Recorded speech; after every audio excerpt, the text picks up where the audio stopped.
O mas madali nang mahuli ang hindi loyal? Sa social media era ngayon. Yes. Sa social media era ngayon, parang ang pagiging loyal naman, choice mo yun eh. So, kahit na anong temptation ang meron sa social media, kung loyal ka, walang magiging problema. Ang madali lang ngayon, madaling mahuli, madali kang mabuko. Pag may Resibo. ginawa ka kasi meron ng digital footprint. Oh. Saka, wait. Is liking a photo showing disloyal or disloyalty na? Would you consider that? Liking a photo, di ba, Kira? I think it depends on what type of photo it is. Okay. Ayun.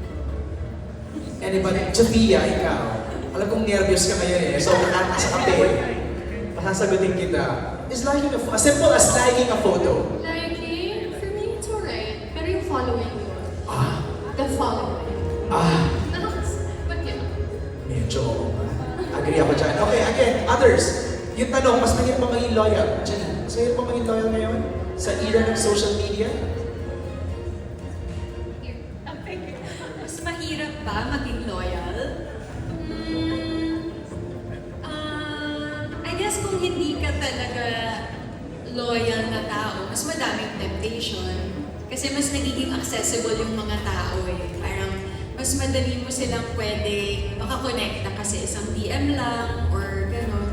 Pero kung loyal ka naman talaga na tao, then it shouldn't be a factor. Siguro mas nare-reveal lang niya kung anong klaseng tao ka talaga. At saka yun nga, may mga resibo. So, if you're with someone na hindi mo dapat kasama, mas may chances na mahuhuli ka. From a guy's POV naman, Jericho Rosales, ikaw lang ang guy dito. I mean, si Jay also is right, but you're the best. Go! Bilang the only boy dito. Walang Jay. Okay. I don't know, like in the context of, may hirap ba maging loyal ngayon because of social media? Siguro because of the temptations na nakikita mo yung mga pictures and everything. Kung ilalapit mo yung sarili mo sa apoy. Of course, I mean, that's a Facebook marketplace na hirap na. Tayo nagbibili na gano'n. I like Janine's answer kasi depende sa character mo yun. If It's really you eh, no? Oh, it's really you. If alam mong susceptible ka sa failure at sa alam mo yun, pag-fall at pag gano'n, hindi mo na ilapit yung sarili mo doon. You have to build your character and yourself first before, mahirap. Ano yung isang question? Or, mas madali nang mahuli ang hindi loyal. Ay, hindi, okay. Oo, nakagad yung sagot doon. But I think it's the former that yun, kung loyalty yung pag-uusapan. Yeah. If you're single, then sige, go. Diba? Bahala ka sa buhay mo. Diba? Kaya na gawin mo. But if you know that you're gonna hurt someone, huwag ka na dyan. Huwag ka na dyan. Iwas ka na dyan. I wanna hear Carlota. Micah, anong masasabi mo dito? Tahitahimik mo dyan sa gilid. Kasi naman may bottle na. Pinag-uusapan natin, napapraning tuloy ako hindi.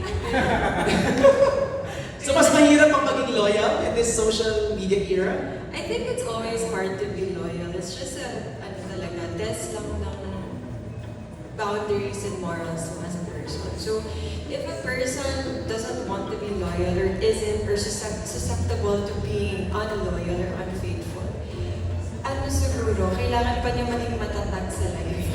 Kasi, with the accessibility now, it really is a challenging thing. So, to have someone who is loyal and that will stand by you is such a blessing. And, kailangan talaga yun. Like Sophia always goes, you need to be, it's rare. Yes, so loyalty is rare. So, you have to treasure that. Di ba yung pinost mo Sophia? Yeah. Loyalty is rare. Thank you guys for answering that question. For Jay, Fernando, ano pinagkaiba nito sa iba pang mga site?